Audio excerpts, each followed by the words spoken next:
Hey everyone, it's Brittany from Care to Change, and today I'm going to be talking to you about mental health and your family and how to really be there for any loved ones or family members that may be struggling with their mental health, not just right now, but in the future as well.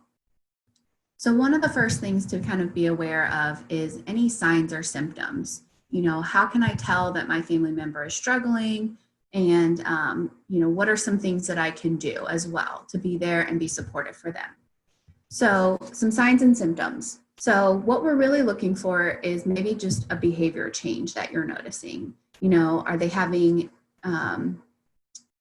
feeling sad and angry all the time for little or no reason? Are they really having no interest in things that they used to enjoy? Did they used to go out and enjoy outside or going and doing activities, being around friends? And right now they're really not doing that. They might be withdrawing, isolating themselves. They're really not partaking in any family events. They're avoiding close friends and family members. Maybe they're missing more work or more school or just more time with your family.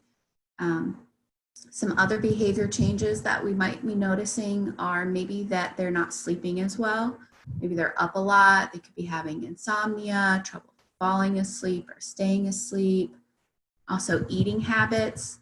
A lot of times mental health issues, we could be eating more than we're used to or eating less. It can go either way. And the same with sleep. We could be sleeping more or we could be sleeping less. That really depends on the person. They may seem emotionally numb. Maybe they're what we call their affect, their facial expressions just aren't there right now. Maybe they have kind of a blank face, very flat. You don't really see them laughing or smiling. They could seem very angry, sad. Also kind of being aware of any alcohol or drug use. A lot of times with mental health struggles, we can also see an increase in substance use. Maybe they're drinking a lot more than they realize. Again, avoiding close friends and family members, and also just kind of talking about feeling hopeless, feeling helpless. Maybe they used to be very positive and now they're really pointing out lots of flaws in the world or just how nothing is going to change, nothing really matters anymore. So their words can really have a lot of weight and meaning as well. And so those can kind of be just some very general signs, symptoms. And again, every person's different. And so we could see a lot of different variety in these things, as well as a lot of different changes. It can vary from person to person. But what we're really looking for is kind of some change in behavior, something that they used to do that they don't anymore.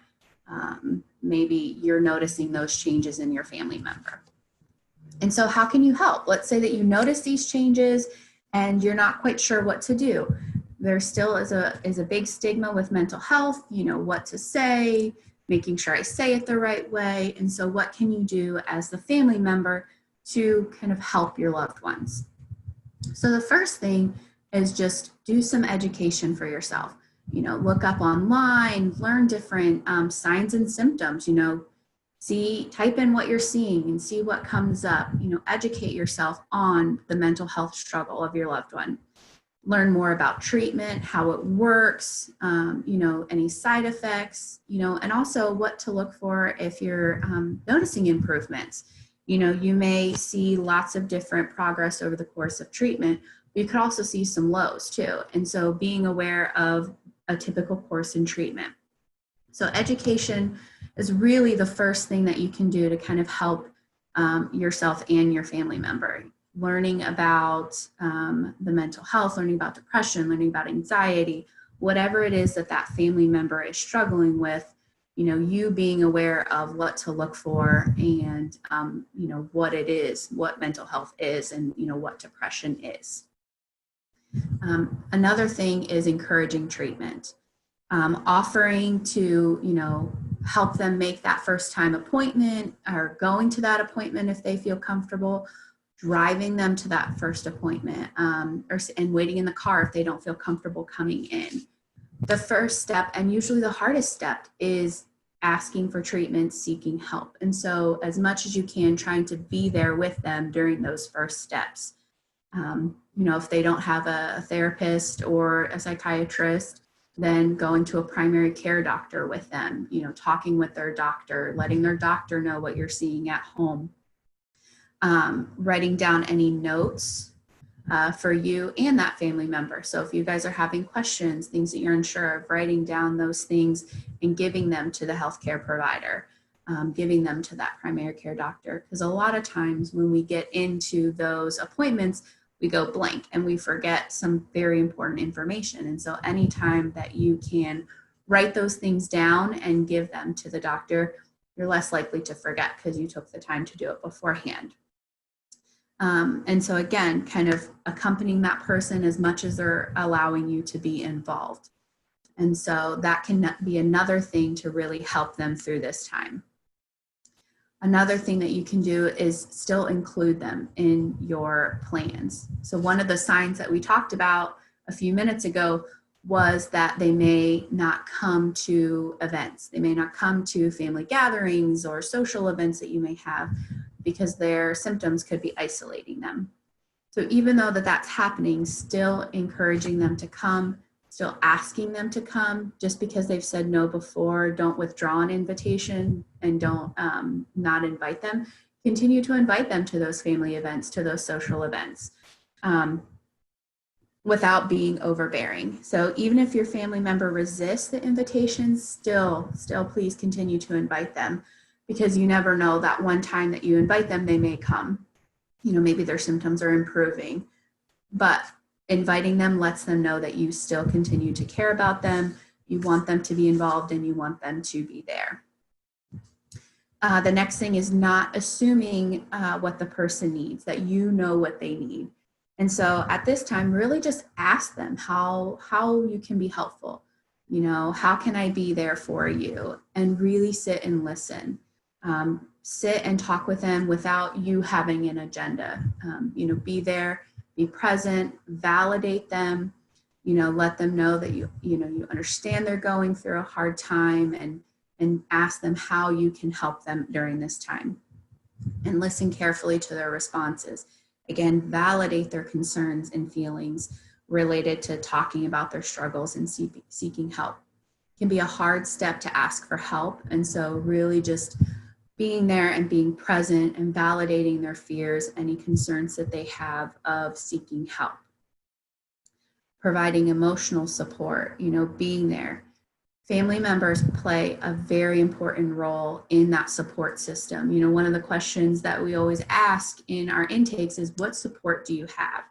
What family members, what friends? That is a huge protective factor in people getting better, is, do they have support? Do they have people in their life that they feel like they can turn to when they're struggling? And so that is a huge thing that you can do, is to provide that emotional support.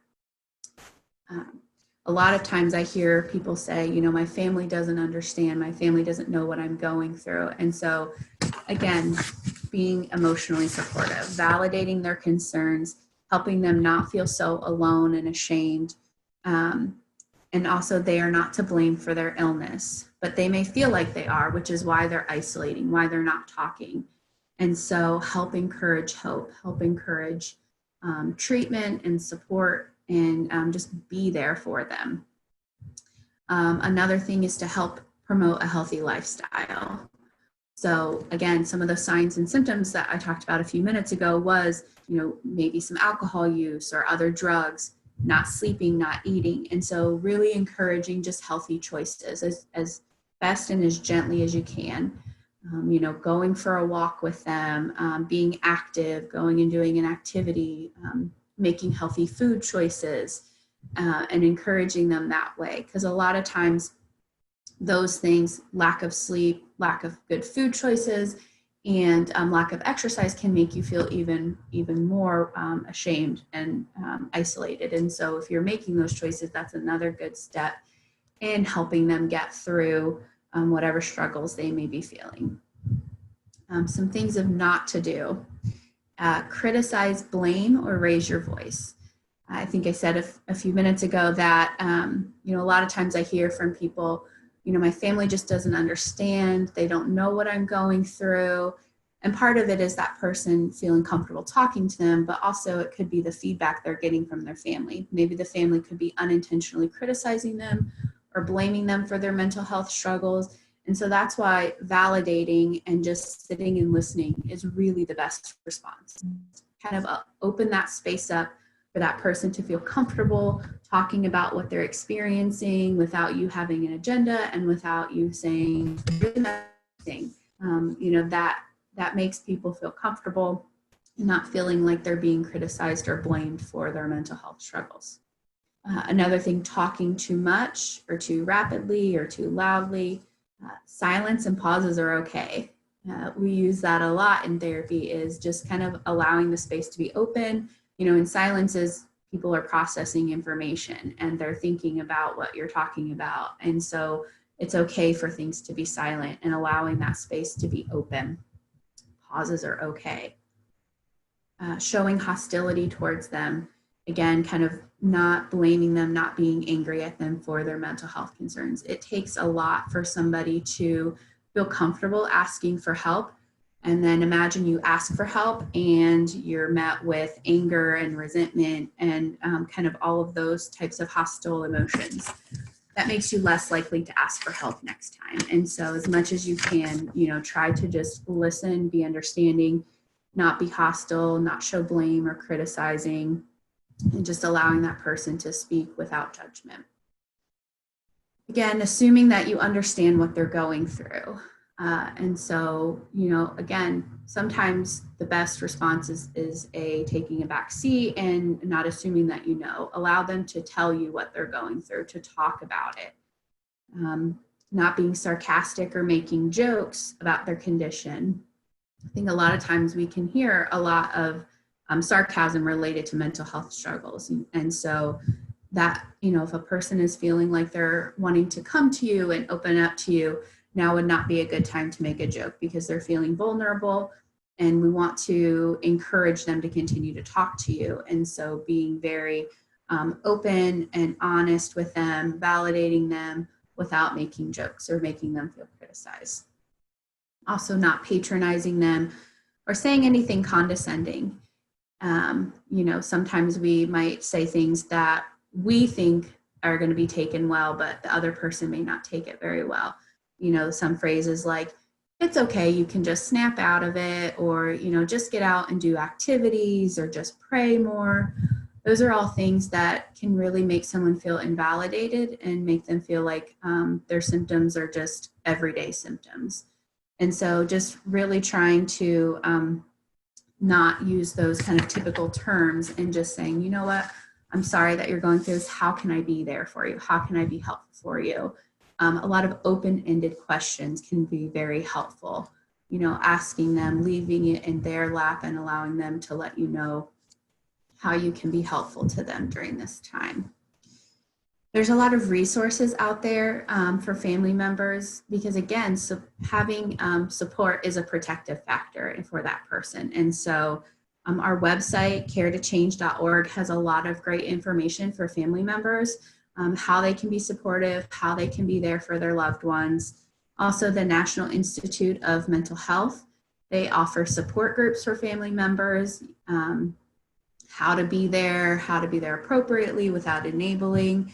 And so all of those resources are available for you to use because, again, family is super important in helping somebody get better. And so you play an important role in being there for your loved ones. If at any time you feel like you need some additional resources, please contact us at help@caretochange.org. We have that web address available to you. And so we'd be happy to answer any questions. You can contact the therapist directly. You can contact me.